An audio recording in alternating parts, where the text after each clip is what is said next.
జ్ఞాన చైతన్య ప్రసారం. నమస్కారం, మన ధర్మం కార్యక్రమానికి స్వాగతం. ఇవాళ మన ధర్మం కార్యక్రమంలో మన ధర్మ సందేహాలను నివృత్తి చేసేందుకు మనతో పాటు ఉన్నారు ప్రముఖ ఆధ్యాత్మికవేత్త ఆచార్య తాడేపల్లి పతంజలి గారు. గురుగారు నమస్కారం. నమస్కారం అమ్మా. గురుగారు, కార్తీక పురాణంలో అజామిలుడు వృత్తాంతము చూస్తే అతని చివరి క్షణంలో నారాయణ అని అతని కుమారుడిని పిలవగా విష్ణుదూతలు వచ్చి యమదూతల్ని నిరోధించారు. దీనిని ఎలా సమన్వయించుకోవాలి? మామూలుగా చూస్తే ఈ కథ అందరికీ జగత్ప్రసిద్ధమైనటువంటిది. ఈ పవిత్రమైన కార్తీక మాసంలో చదువుకోవలసినటువంటి కార్తీక పురాణంలో 2-3 అధ్యాయాల్లో ప్రత్యేకంగా ఈ కథని చెప్పారు వ్యాస భగవానులు. మామూలుగా చూస్తే ఇది ఏమిటి, అజామిలుడి కథ బాగా దుర్మార్గుడమ్మా. అటువంటి దుర్మార్గుడు మనం నోటితోటి బయటికి చెప్పుకోలేనటువంటి చండాలమైనటువంటి పనులు చేసినటువంటి వాడు. అటువంటి అజామిలుడు చిట్ట చివరి క్షణంలో నారాయణ అనేటువంటి ఒక పదాన్ని పలకటంతో ఈ చేసిన పాపాలన్నీ నెగిరిపోయి అతనికి మోక్షం లభించింది, పుణ్యలోకాలు వచ్చాయి. ఇది ఈ కథ చెప్పేటువంటి సారాంశం, అందరికీ తెలిసినటువంటిది. వెంటనే మనకి ప్రశ్నలు వస్తుంది. అంటే ఎన్ని పాపాలైనా మనం చేయొచ్చుగాక ఆఖరికి చివరి క్షణంలో దేవుడి పేరు గనక తలుచుకుంటే చాలు మనకి పుణ్యం వచ్చేసేస్తుంది. అదా ఈ కథ ఈ సమాజానికి అందించేటువంటి సందేశము అని ఎవరైనా మనల్ని ప్రశ్న వేస్తే దానికి మనం వెంటనే ఈ రకంగా తిరిగి ప్రశ్న వేయాలి. చివరి నిమిషంలో మనకి దేవుడి పేరే గుర్తుకు వస్తుందని ఏదైనా హామీ మనకి ఉందా? ఎవరు చెప్పలేరు కదా. ఆ చివరి నిమిషం చాలా భయంకరంగా ఉంటుందట. శ్రీనాథ మహాకవి వర్ణన చేస్తాడు. ఎటువంటి భయంకరం అంటే నోట మాట రాదు, భయంకరంగా ఉన్నటువంటి యమభటులు కనపడుతుంటారు. వణికిపోతుంటుంది శరీరం. వాళ్ళు కనపడుతుంటే ఇక మనస్సు ఏమీ ఆలోచించదు, మొద్దుబారిపోతుంది. చుట్టూ ఉన్న వాళ్ళు ఎవరూ కనపడరు. చాలా ఎదురుకుండా గనక ఒక పెద్ద పులి నోరు తెరిచి మింగటానికి చూస్తూ ఉంటే ఆ జీవుడు ఎంత విలవిల్లాడిపోతుంటాడో ఆ రకంగా ఆ యమభటులు ఇంత భయంకరంగా చూస్తుంటే ఆ జీవుడు ఆ చనిపోయే క్షణంలో అంతగా విలవిల్లాడిపోతాడు. ఆ సమయంలో దేవుడి నామాన్ని తలవాలి అనేటువంటి ఆలోచన జీవుడికి వస్తుందా? రాదు. కానీ వస్తుంది ఎప్పుడు? మనం బతికి ఉన్న ప్రతి నిమిషం. అలాగే ఈ పవిత్రమైన కార్తీక మాసం ఇలాంటప్పుడు స్వామివారిని గనక నిష్ఠగా గనక మనం జపిస్తే, అయ్యా తెలియక చేసిన పాపాలు, తెలిసి చేసినటువంటి పాపాలు అన్నింటినీ హరించి నా చివరి క్షణంలో నీ పేరు నాకు గుర్తుకు వచ్చేటట్టు చెయ్యి, దేహిమే తలమని చెప్పుకుంటారు చూడండి. అనాయాసేన మరణం వినా దైన్యేన జీవినం దేహాంతే తవ సాయుధ్యం. కాబట్టి దేహం అంతం అవుతున్నటువంటి క్షణంలో ఆయన పేరుని తలుచుకోవటం, శివ కావచ్చు, విష్ణుమూర్తి కావచ్చు, ఆ పేరుని తలుచుకునే అదృష్టం నాకు ఇవ్వు. ఆ క్షణం చాలా భయంకరంగా ఉంటుందట. ఆ క్షణంలో నేను ఇంకేమీ కోరను, నీ పేరు ఒక్కటి నాకు గుర్తు వచ్చేటట్టు చెయ్యి అని ఇప్పటి నుంచే మనం ఆ దేవదేవుణ్ణి మనం ప్రార్థన చేస్తూ ఉండాలట. అలా చేస్తే ఆ చిట్ట చివరి క్షణంలో ఆ దేవుడు మనకు అటువంటి అవకాశం కలిగిస్తాడు. అందువల్ల ఈ అజామిలుడి కథ మనకి ఏం చెప్తోందంటే, చిట్ట చివరి క్షణంలో దైవస్మరణ చెయ్యాలి అని అంటే ముందు నుంచి కూడా ఈ కార్తీక మాసం ఇలాంటి వాటిల్లో దైవస్మరణ చేస్తూ ఉంటే పండిపోయి ఉంటాం. కాబట్టి బాగా అలవాటైనటువంటి పదం చిట్ట చివరి క్షణంలో కూడా నీ నోటి వెంట అప్రయత్నంగా వచ్చి మోక్షం నీకు కరతలామలకమవుతుంది. అజామిలుడు చేసుకున్నటువంటి అదృష్టం కాబట్టి అన్ని పాపకర్మలు చేసిన కుమారుడికి నారాయణ అని పేరు పెట్టుకున్నాడు. నారాయణ పేరు పెట్టుకోమని ఎవరు చెప్పల. ఆయన చేసుకున్నటువంటి పూర్వజన్మలో చేసుకున్నటువంటి పుణ్యం కాబట్టి నారాయణ అని పెట్టుకున్నాడు. దేవుడి మీద ప్రేమ లేదు అజామిలుడికి, కొడుకు మీద అంత విపరీతమైన ప్రేమ. ధృతరాష్ట్రుడికి దుర్యోధనుడి మీద ఎంత ప్రేమో అంత విపరీతమైన ప్రేమ. అందువల్ల కొడుకుని తలుచుకున్నాడు. కొడుకా నారాయణ వెళ్ళిపోతున్నాను రా అని చెప్పటానికి నారాయణ అని పిలిచాడు. కానీ పేరు పెట్టుకున్నటువంటి అదృష్టంతో అతనికి ఆ సాయుధ్యం లభించింది. కాబట్టి ఇంకొక సందేశం కూడా లోకానికి ఈ కథ అందిస్తోంది. మంచి పేరు పెట్టుకో పిల్లలకి, దేవుడి పేర్లు పెట్టుకోవాలి. ఏవో పిచ్చి పిచ్చివి అర్థం పర్థం లేనటువంటి పేర్లు పెట్టుకుంటే దాని ఫలితం మనకి అందదు. దేవుడి యొక్క పవిత్రమైనటువంటి అర్థాన్ని తెలియచేసే పేర్లను పెట్టుకుంటే అతన్ని నువ్వు విపరీతంగా గనక ప్రేమిస్తూ ఉంటే, లేదా ఆ కుమార్తెని నువ్వు అధికంగా ప్రేమిస్తూ ఉంటే, చిట్ట చివరి క్షణంలో ఆ పేరును తలుచుకుంటావు. ఆ పేరు నిన్ను రక్షిస్తుంది. అది ఈ కథ మనకిచ్చేటువంటి సందేశం. గురుగారు, అలాగే విశ్వనాథుడు, జగన్నాథుడు ఈ నామాలలో ఉన్నటువంటి తత్వం దేనిని సూచిస్తుంది? కాశీ, పూరి క్షేత్రాలలో అంతర్గతంగా దాగి ఉన్నటువంటి సారూప్యత ఏమిటి? విశ్వనాథుడు, జగన్నాథుడు. కాశీ విశ్వనాథుడు, పురి జగన్నాథుడు. చాలామంది పూరి పూరి అంటారు, ఇడ్లీ వడ పూరిలాగా. అది పూరి కాదు, అది పురి. అది పురి అనాలి అందరూ కూడా తప్పనిసరి. ఎందుకంటే ఏకశబ్ద సృష్టి ప్రయుక్త స్వర్గేలోకే కామదుగ్భవతి. ఒక్క శబ్దాన్ని స్పష్టంగా ఉచ్చారణ చేస్తే స్వర్గలోకంలో అది కామధేనువు ఎటువంటి ఫలితాలు ఇస్తుందో అటువంటి ఫలితాలు ఇస్తుందట. అందువల్ల తెలిసి కానీ తెలియక కానీ శబ్దాలని మనం అపశబ్దంగా పలకూడదు. పెద్దవాళ్ళ దగ్గర తెలుసుకొని పలుకుతూ ఉండాలి. అందులోనూ పురి జగన్నాథుడు, విష్ణుమూర్తి యొక్క పవిత్రమైనటువంటి స్థలం, దాన్ని పూరి జగన్నాథుడు అని అనకూడదు. సరే, ప్రస్తుత విషయానికి వద్దాం. కాశీ విశ్వనాథుడు, పురి జగన్నాథుడు, వీళ్ళిద్దరి మధ్య పేర్లల్లోనే సారూప్యం ఉంది, అంటే పోలిక ఉంది. ఎట్లా? విశ్వనాథుడు అంటే ప్రపంచానికి ఏకైక భర్త, ఏకైక ప్రభువు. జగన్నాథుడు ప్రపంచానికి ఏకైక ప్రభువు. కాబట్టి రెండు పేర్లు ఒకటే.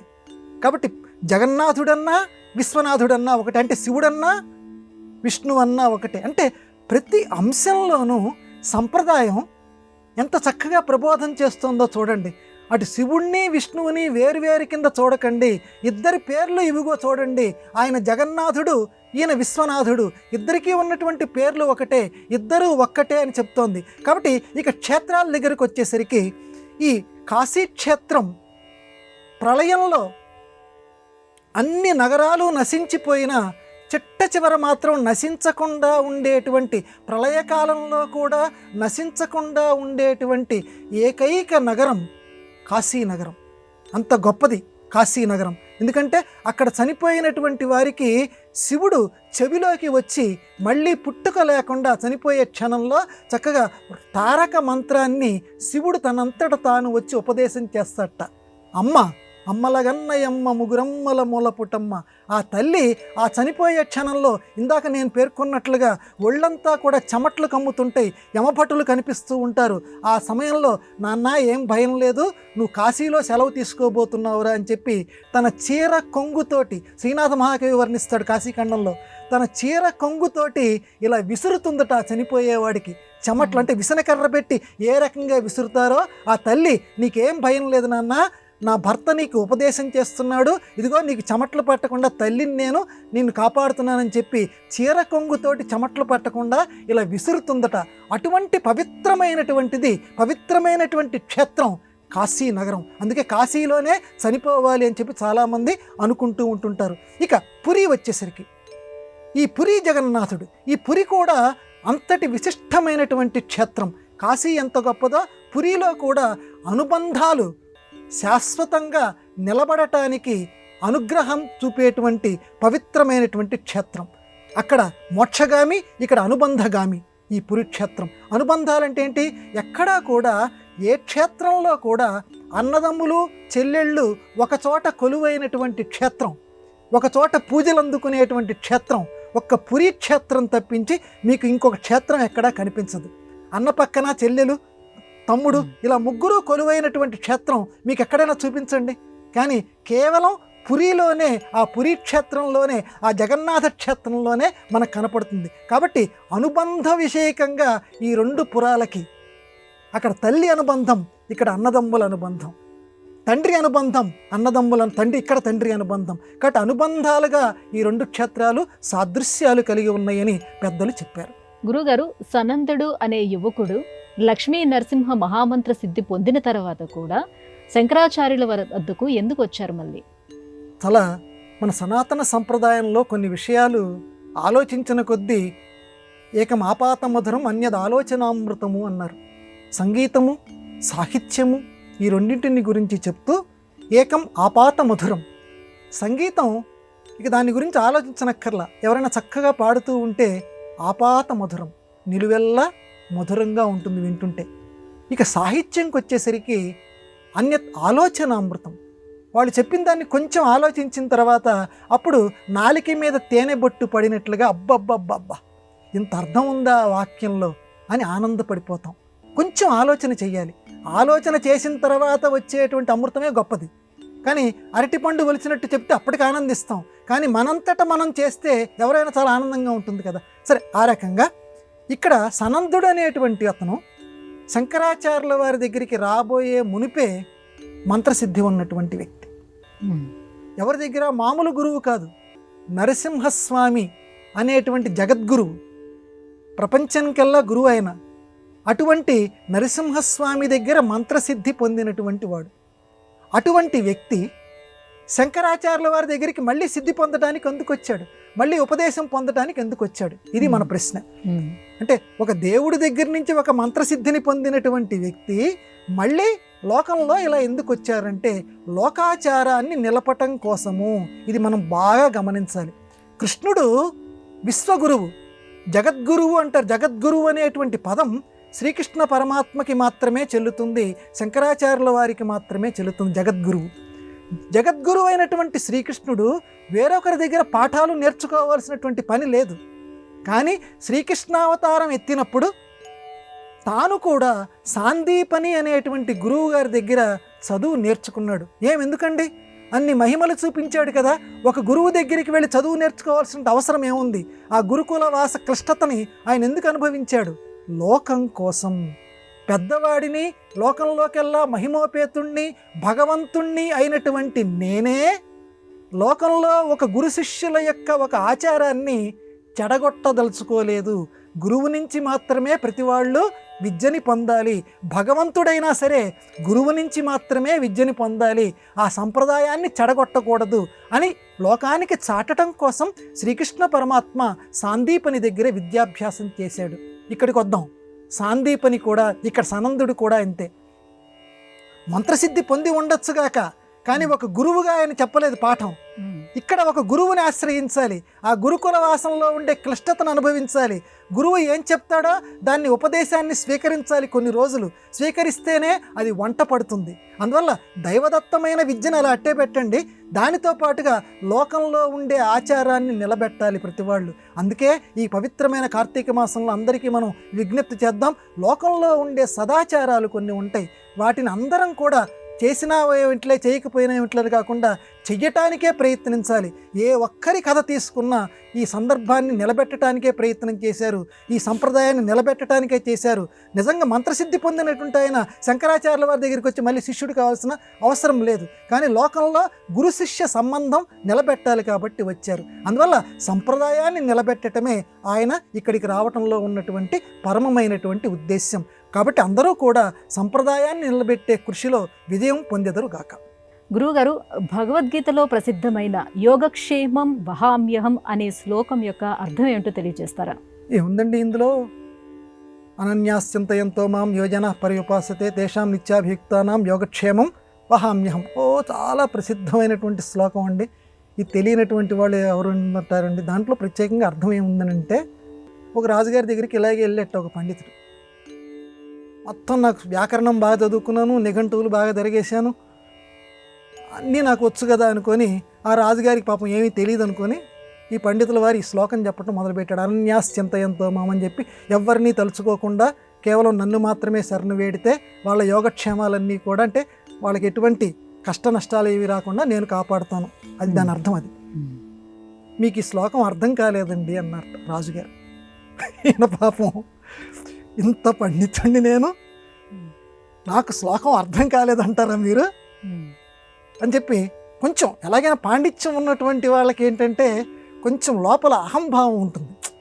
రాజు, నువ్వేం చదువుకున్నావు? నేను ఇన్ని శాస్త్రాలు చదువుకున్నాను, ఇన్ని నిఘంటువులు చదువుకున్నాను, ఇంత అర్థాలు నేను చెబుతున్నాను, నాకు అర్థం కాలేదంటావా అంటే, ఏమయ్యా నేను పండితుణ్ణి, ఇంత కష్టపడ్డాను, నాకు అర్థం కాలేదంటున్నారని చెప్పి మీరు సరిగ్గా వినలేదేమో అని మళ్ళీ అర్థం చెప్పాడు. ఇలా యోగక్షేమాలని.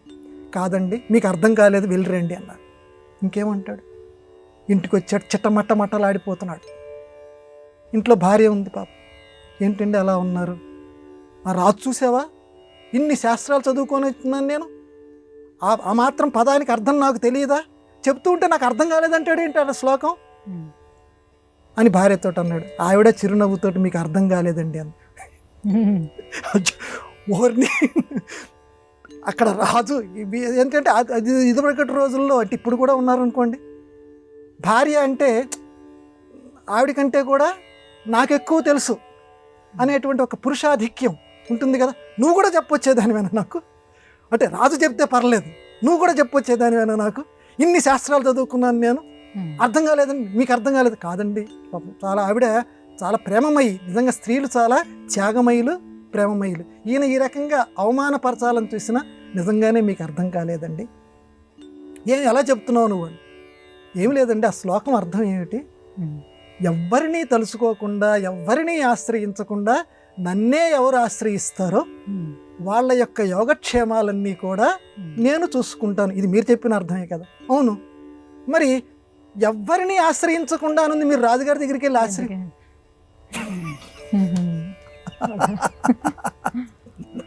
ఇక చూడండి, అంటే తొందరపడి ఎవరు కూడా ఎవ్వరినీ తోలనాడకూడదు, మాట అనకూడదు.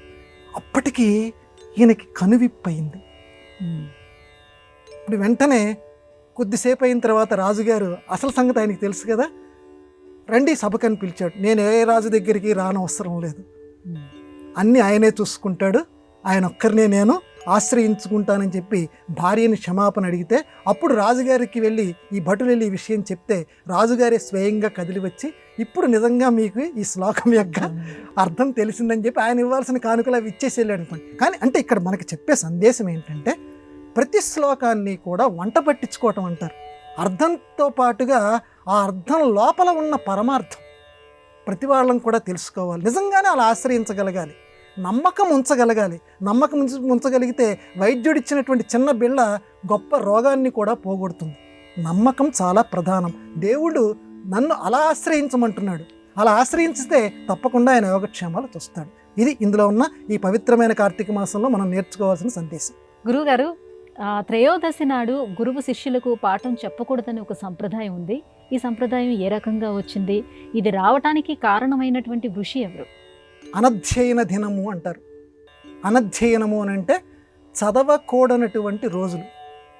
పూర్వకాలంలో ఇప్పట్లాగా ఈ స్కూల్స్ ఇవి లేవు కదమ్మా, గురుకుల వాసాలు ఉండేవి. అంటే గురువులు ఎక్కడో అరణ్యాల్లో ఉండేవారు, రాజులు ఇక్కడి నుంచే వాళ్ళకి కావాల్సినటువంటి సంభారాలు అవన్నీ సమకూర్చేవారు. మళ్ళీ గురువు చెప్పేంత వరకు కూడా ఏ శిష్యుడు కూడా ఆ ఆశ్రమాన్ని విడిచిపెట్టడానికి వీల్లేదు. అది ఎన్ని సంవత్సరాలైనా సరే, అది రాజుగారి బిడ్డ అయినా కానివ్వండి, సామాన్యుడి బిడ్డ అయినా కానివ్వండి, అంత నియమ నిబంధనలు ఉండేవి. గురువుగారు ఇక నీ చదువు పూర్తయింది, స్నాతకము అంటారు. ఇప్పటికీ విశ్వవిద్యాలయాల్లో స్నాతకోత్సవం ఆ సంప్రదాయానికి ప్రతిబింబంగా పేరు పెట్టారు. అంటే సంప్రదాయం నువ్వు ఎంత కాదనుకున్నా లోపల జీర్ణించుకుపోయి ఉంటుంది. స్నాతకుడు అని పెట్టేవారు. అందుకే పెళ్ళిళ్ళల్లో కూడా స్నాతకం అంటారు. స్నాతకం అంటే ఏంటి, వాడి చదువు మొత్తం అయిపోయింది కాబట్టి బావమరిది గారు ఆ గడ్డం కింద బెల్లం మొక్క పెట్టి, నాన్న వచ్చేసి మా చెల్లెల్ని పెళ్లి చేసుకోరా నాయన అంటాడు. స్నాతకోత్తరం అంటే స్నాతకం అయిపోయింది, చదువుకోవటం అయిపోయిందని. కాబట్టి గురువుగారు స్నాతకం అయ్యేదాకా ఎవరిని రానిచ్చేవారు కాదు, పిల్లవాడిని మళ్ళీ పంపించేటువంటి వాళ్ళు కాదు. అటువంటి స్నాతక ఉత్సవాలు జరగకుండానే పాణిని అనేటువంటి ఒక శిష్యుడు ఒక గురువుగారి దగ్గరికి వచ్చాడు. వచ్చిన వెంటనే ఆ గురువుగారు ఇలా చెయ్యి చూశాడు. చెయ్యి చూసి, అరే నీకు విద్యారేఖ లేదురా అన్నాడు. విద్యకు సంబంధించినటువంటి రేఖ ఒకటి ఉంటుందిరా, ఆ విద్యారేఖ నీ చేతిలో లేదురా, నీకు విద్య రాదు అన్నాడు. పాణిని అంటే తక్కువవాడమ్మా, తర్వాత కాలంలో శివుడి గురించే తపస్సు చేసి శివుడి వల్ల మహేశ్వర సూత్ర ఐవుండ్రులు కేవోంగ్ హైవరట్లన్యమగణనం జప ఇకడదస్ ఇలాగా మాహేశ్వర సూత్రాలు 14 ఉన్నాయి. వాటి ద్వారానే సమస్తమైనటువంటి అక్షరాలు ఏర్పడ్డాయి మనకి. ఈరోజు ఆయన దయ వల్లే మనం చదువుకుంటున్నాం. అటువంటి వాడిని పట్టుకొని ఆ చిన్నతనంలో గురువుగారి దగ్గరికి వెళ్తే, నీలో విద్యారేఖ లేదురా, నీకు విద్య రాదు అన్నాడు. విద్యారేఖ లేదా నాకని చెప్పి పాణిని చాలా బాధపడిపోయి, ఆ చిన్ననాటి పాణిని బాధపడిపోయి ఒక అప్పట్లో బాగా కోసుగా ఉన్నటువంటి ఒక రాయి తీసుకొని అరచేతిలో విద్యారేఖ రావాలి, నాకు కనిపించకుండా ఇలా గీసుకుంటే అది రక్తం వచ్చినా సరే ఒక రేఖ అంటూ ఒకటి ఏర్పడుతుంది కదా. అప్పుడు విద్యారేఖ ఏర్పడితే గురువుగారు నాకు చదువు చెప్తారు కదా. అతని మనసులో తోచినటువంటి భావన. అలా గీసుకుంటూ ఉంటుంటే రక్తం వస్తూ ఉంటే అదే గురువుగారు చూశారు ఈ పాణిని, ఆ చిన్న పాణిని చూసి, అరే విద్య ఎడల ఇతనికి ఇంత ఆసక్తి ఉందా, విద్యారేఖ లేదని చెప్పి ఆ విద్యారేఖను గీసుకోవడానికి రక్తం వస్తున్నా సరే ప్రయత్నిస్తున్నాడని చెప్పి శిష్యుడిగా చేర్చుకున్నాడు. అమోఘమైన విద్య నేర్చుకున్నాడు, పట్టుదలతోటి నేర్చుకున్నాడు. అటువంటి పాణిని ఈ జగత్తుకంతటికి ఇందాక నేను చెప్పినట్లుగా మహేశ్వరుణ్ణి ధ్యానించి మహేశ్వరుడి ద్వారా అక్షర సమామ్నాయాన్ని వ్యాకరణాన్ని ప్రసాదించాడు. అటువంటి పాణిని చనిపోయినటువంటి రోజు, స్వర్గానికి వెళ్ళిపోయినటువంటి రోజు త్రయోదశి. అందువల్ల తిథులన్నింటిలోనూ త్రయోదశి నాడు ఎటువంటి చదువుని ఏ గురువు ఏ శిష్యుడికి చెప్పడు. ఎందుకంటే అది పాణినికి ఇచ్చేటువంటి గౌరవం. ఆ రోజు అప్పుడు అక్టోబర్ 2 గాంధీ జయంతి నాడు కొన్ని దుష్ఫలితాలు కలిగించేటువంటి వాటికి దూరంగా ఎలా మనం ఉంటామో, అది గాంధీ గారికి మనం అందరం ఇచ్చేటువంటి నివాళిగా ఎలా భావిస్తామో, ఆ రకంగానే త్రయోదశి నాడు, ఈరోజు త్రయోదశి నాడు ఎందుకు చదువుకోవట్లేదు ఎవరు, గురువుగారు ఎందుకు చదువు చెప్పటం లేదు, పాణిని మహర్షి చనిపోయినటువంటి రోజు అని పాణినికి ఈ జాతి గురు శిష్యులు గౌరవం అందించే రోజు. కాబట్టి త్రయోదశి నాడు సంప్రదాయం తెలిసినటువంటి ఏ గురువు కూడా కొత్తగా పాఠం ఏది చెప్పడు. ఇది పూర్వకాలం ఈ విద్యాభ్యాసం రాకమునుపు, ఈ కాన్వెంట్ల చదువు రాకమునుపు చాలా కాలం ఈ దేశంలో అమల్లో ఉంది. కాబట్టి త్రయోదశి నాడు చదవకూడదు అనే నిబంధన అందువల్ల ఏర్పడింది. గురువుగారు, భోజనం చేసిన తర్వాత చెప్పే ఉత్తరాపోసన మంత్రం యొక్క అర్థం ఏమిటి? ఇది సమాజ క్షేమం కోరుతుందని చెప్తారు, ఏ రకంగా? భోజనం అనేది ఒక యజ్ఞం కింద భావించారు, ప్రతిదీ యజ్ఞం కిందే భావించారు మన వాళ్ళు. మన సనాతన సంప్రదాయంలో భోజనం కూడా ఒక యజ్ఞం. అంటే నిత్య జీవితంలో ప్రతి పని కూడా ఒక యజ్ఞ సదృశ్యం. ఒక యజ్ఞం పూర్తయింది నాయన, అమ్మాయి పెళ్లి చేసావు, ఒక యజ్ఞం పూర్తయింది నాయన అంటారు. అంటే యజ్ఞం అనేది జీవితంలో పూర్వకాలంలో అందరూ యజ్ఞాలు చేసేవారు, ఇప్పుడు యజ్ఞాలు చేసేవారు తగ్గిపోయారు, కానీ ప్రతి పనిని యజ్ఞంతో పోల్చడం ఉంది. భోజనం కూడా ఒక యజ్ఞం కింద పెట్టారు. అంటే ఎట్లా పడితే అలా భోజనం చేయకూడదు. సంప్రదాయవాదులు భోజనం కింద ఆ ప్లేటు పెట్టుకుంటాం, ఆ కంచం పెట్టుకున్న తర్వాత విస్తరో పెట్టుకున్న తర్వాత భోజనం చేయటం మొదలు పెట్టబోయే ముందు మన లోపల ఉన్నటువంటి పంచప్రాణాలకి ఆహుతుల్ని అందించాలి. ప్రాణ, అపాన, వ్యాన, ఉదాన, సమాన, ఈ పంచప్రాణాలు లోపల ఉన్నాయి కాబట్టే ఈ జీవితం వెళుతోంది. అవి మన నుంచి సెలవు తీసుకుంటే ఈ శరీరం శవం కింద మారిపోతుంది. అవి ప్రతి నిమిషం మనకి చైతన్యాన్ని బుద్ధిని కలిగిస్తున్నాయి. కాబట్టి ఆ పంచప్రాణాల కంటే దేవుడి ముందుకు ఒక పువ్వు ఎలా పెడతామో, అన్నం తినబోయే ముందు కూడా చక్కగా ఆ అన్నం చుట్టూ ఓం భూర్భువస్సువః అనేటువంటి పవిత్రమైనటువంటి గాయత్రీ మంత్రం చదువుతూ, అంటే బుద్ధి కలిగించాలి మాకు, అంటే నేను తినబోయేటువంటి అన్నం సక్రమమైన బుద్ధిని నాకు కలిగించాలి అని చెప్తూ ఈ పంచప్రాణాలకి ఓం ప్రాణాయ స్వాహ ఇలాగ చెప్పుకుంటూ స్వాహ మంత్రం, యజ్ఞంలో గనక ఎలాంటి పవిత్రమైన మంత్రాలు చదువుతారో ఆ మంత్రాలతోటి ఈ అన్నపు మెతుకుల్ని లోపల ఇలా వేసుకుంటారు. పళ్ళకి తగలకుండా వేసుకోమని చెప్పారు యజ్ఞంలో. యజ్ఞంలో ఏ రకంగా చేస్తారో ఈ పవిత్రమైన భోజన యజ్ఞంలో కూడా అలా చేయమన్నారు. తర్వాత పగటిపూట సత్యం త్వర్తేన పరిశించామి, రాత్రిపూట ఓం ఋతం త్వర్తేన పరిశించామి అనేటువంటి మంత్రం చదవమన్నారు. సత్యం పగటిపూట ఎందుకు చదువుకోమన్నారంటే, పగలు సత్యస్వరూపుడైనటువంటి సూర్య భగవానుడికి నమస్కారం చేస్తూ నేను ఈ భోజనాన్ని నేను స్వీకరిస్తున్నాను. రాత్రిపూట సూర్యుడు ఉండడు, కానీ సూర్యుడికి బదులుగా కార్తీక దీపం లాంటి అగ్ని ఉంటాడు. కాబట్టి ఋతం అంటే అక్కడ అగ్నిదేవుడికి స్మరించుకుంటూ నేను ఋతం త్వర్తేన పరిశించామని చెప్పి రాత్రిపూట చెప్పుకోమన్నారు. భోజనం మొత్తం అంటే సంగ్రహంగా చెప్తున్నాను, భోజనం మొత్తం పూర్తయిన తర్వాత ఇందాక మీరు ప్రశ్న అడిగారే, ఎంత చక్కటి సమాజ క్షేమం కోరుకుంటామంటే మన సంప్రదాయం. అందుకే మన సనాతన సంప్రదాయం అంటే నాకు ఒళ్ళు పులకరిస్తుంటుంది. చివరిగా ఆ మొత్తం భోజనం పూర్తయిన తర్వాత రౌరవే నరక అపుణ్య నిలయే పద్మార్బుదానాం అక్షీణం ఉదకం అపతిష్టతు అని చెప్పి చిట్ట చివరకు మంత్రం చదవమన్నారు. అంటే నేను ఈ నీళ్లు వదులుతున్నాను. ఎందుకు వదులుతున్నాను? ఈ నీళ్లు రౌరవ నరకంలో పద్మార్బుద నివాసి, అంటే అనేక వేల కోట్ల సంవత్సరాల నుంచిటమ్మా ఎటువంటి జన్మ లేకుండా నానా నరకయాతనలు పడేటువంటి జీవులు కొంతమంది ఉంటారు. ఎంతమంది ఉన్నారో లెక్క తెలియదు. వాళ్ళకి దప్పిక తీర్చాలి. ఎవరు తీరుస్తారు? మనమే తీర్చాలి, జీవులే తీర్చాలి. కాబట్టి వాళ్ళ దప్పిక తీరటం కోసం ఇదిగో నీ నీళ్లు నేను వదులుతున్నాను. ఆ రౌరవే అపుణ్య నిలయే. ఆ నరకలోకంలో ఉండేటువంటి ఆ రౌరవ నరకంలో ఉన్నటువంటి వాళ్ళ కోసం ఉదకం నేను వదులుతున్నాను. అక్షయముగా ఈ ఉదకము వాళ్ళ యొక్క దాహాన్ని తీర్చుగాక అనేటువంటి పవిత్రమైనటువంటి అర్థం వచ్చేటువంటి ఆ మంత్రాన్ని చదువుతారు. అంటే ఎంత సమాజక్షేమం అమ్మ! ఈ జీవుడికి ఆ నరకలోకంలో వేలాది సంవత్సరాలుగా ఉంటున్నటువంటి వాళ్ళకి ఎటువంటి సంబంధము లేదు.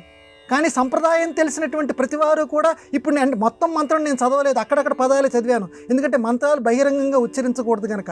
కాబట్టి ఈ రకంగా చెప్పాడు అనంటే అన్ని వేల కోట్ల సంవత్సరాల నుంచి ఉన్న వారి క్షేమాన్ని ఆలోచిస్తున్నాడు అనంటే ఇక్కడ జీవి ఎంత గొప్పవాడమ్మా! మన సంప్రదాయం ఎంత గొప్పదమ్మా!